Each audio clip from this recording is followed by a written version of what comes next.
account and so on and so forth.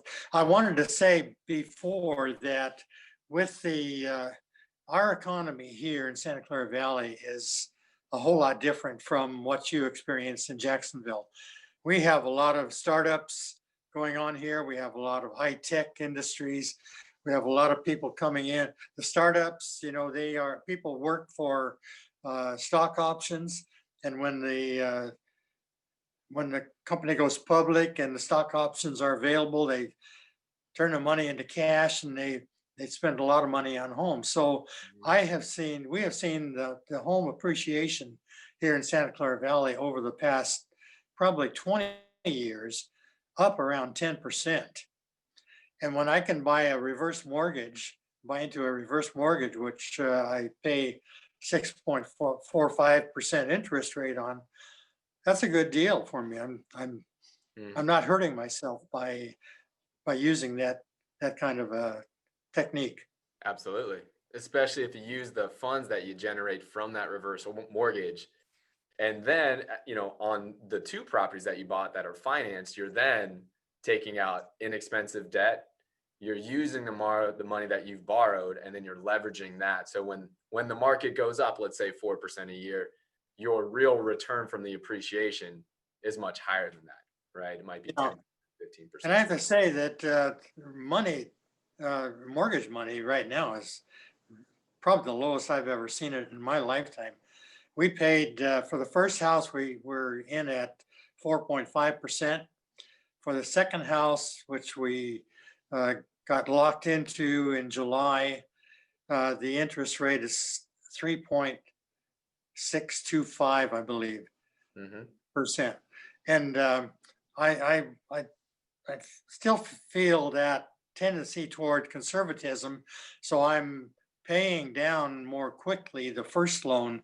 I'm going to let that second loan just sit there. It's not hurting me any. All I have to do is pay the monthly bank note.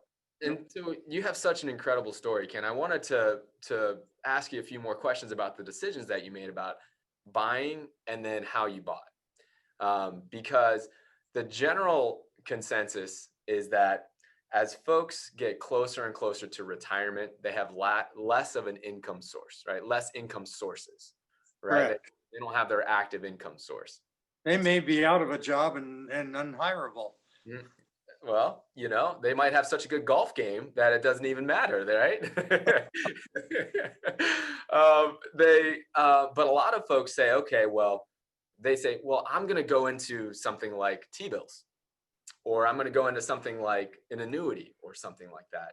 You made the decision to go away from maybe a more traditional asset class. You went into rental property investing, and then you bought with cash, right? Now, in addition to that, you didn't just buy everything with cash. People ask me, when should you use financing? When should you not use financing? For every investor, it's a little bit different. It's dependent on a lot of things, right? We openly talk about how your best return on investment, especially in an appreciating market, will be when you're using the bank's money, when you're taking out debt to do it. But a lot of our clients that get closer to retirement age choose to buy in cash. And they say, I know that I could earn a higher return elsewhere, but I think that this is the right thing for me to have more cash flow coming in for each asset. Well, for you, you had 4 properties you bought with cash, but you still bought 2 with financing. Can you talk a little bit about why that made sense for you? Well, the first one, I wasn't afraid of going into financing. We've owned, I think, a half a dozen homes in our lifetime. So I wasn't afraid of it.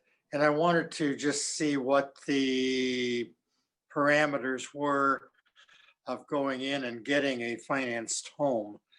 And I tell you the truth, I didn't know if I had the credit status to be able to, with no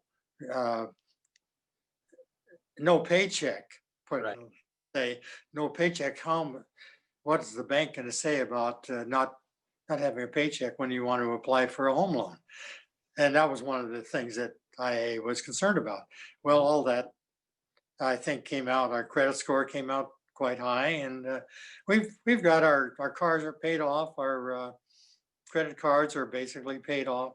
So our credit score is going to be high. And so I didn't have a lot of worries there. And then we bought the next two for cash.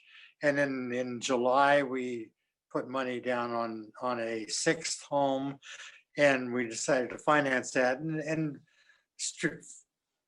the reason we went to financing was that's all the money we had was for the 25% down plus closing costs. Had about $60,000 in our account. And the other thing was that I can't remember. Well, I would assume that it had to do with, the return on investment being higher. But and maybe I'm taking a leap. So tell me if I'm not thinking the same way that you thought. But I'm looking at what you did, where you had these 4 properties that are owned in cash, right? Producing maybe, let's say, a net income to you, maybe about $1,000 a month, let's say, somewhere around there. And then you're looking at these 2 finance properties, and maybe what you said is, you know what, I can get kind of the best of both worlds here, because I can use financing. Once I've got my cash flow goal met, then I can use financing as a way to get a better return on my investment.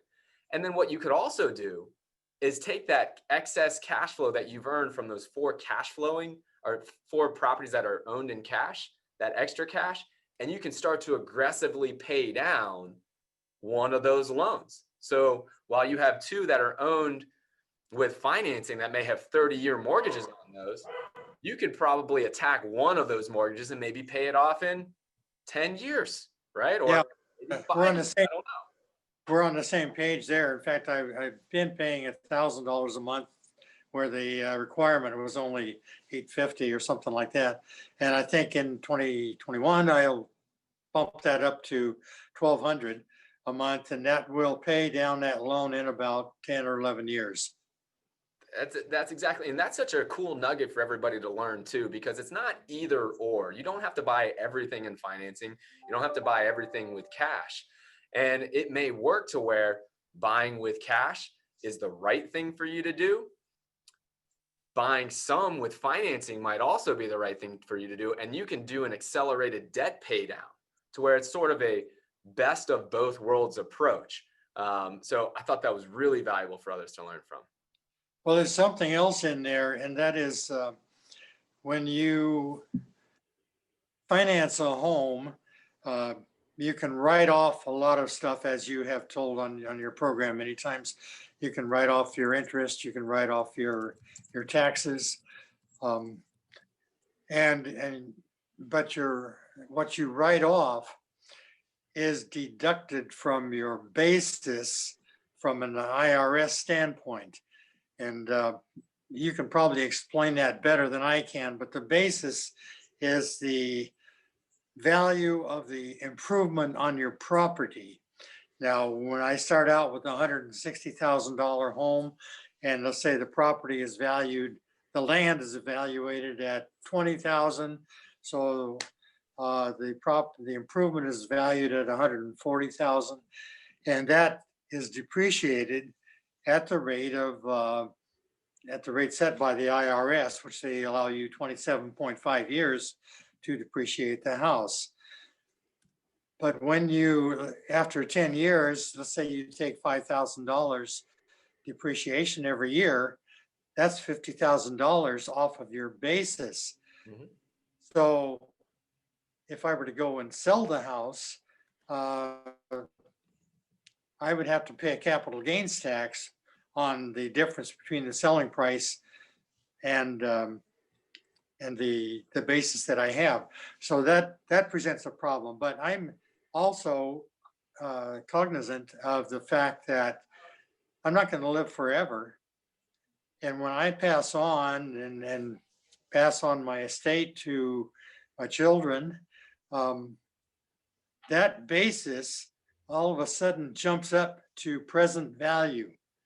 They do a reappraisal on the houses, and that sets a new basis for whoever inherits the properties that I pass on to them. I really hadn't thought through it all that way, to be quite honest, Ken, but you're right from now, and I'm not a CPA. So I would encourage everybody to do their own due diligence and talk to your CPA. But what you're talking about, Ken, there's there's more of a value there to invest in a finance property because your basis goes down when you depreciate it, but upon the inheritance of a future heir, it would step back up again. Is that what you're That's correct. Yeah, I've never that's really, my understanding. I don't practice tax law, so in fact, yeah, my career was as a civil engineer, so. that is really cool. And I would certainly encourage those to ask a CPA that question. But it seems right to me too. And what an incredible advantage there if we're talking about future estates.